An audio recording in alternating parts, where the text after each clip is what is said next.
Pararse.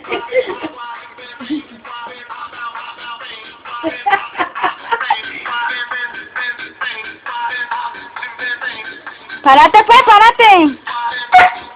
Eso. Eso toca.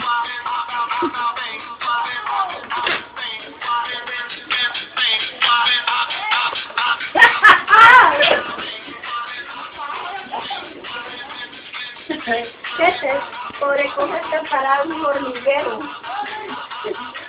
Muchacho, que le están quitando los hormigueros.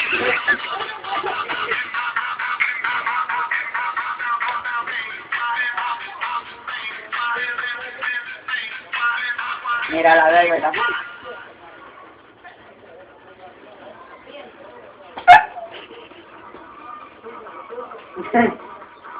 Párate pues. Así no tiene chiste. Párate pues.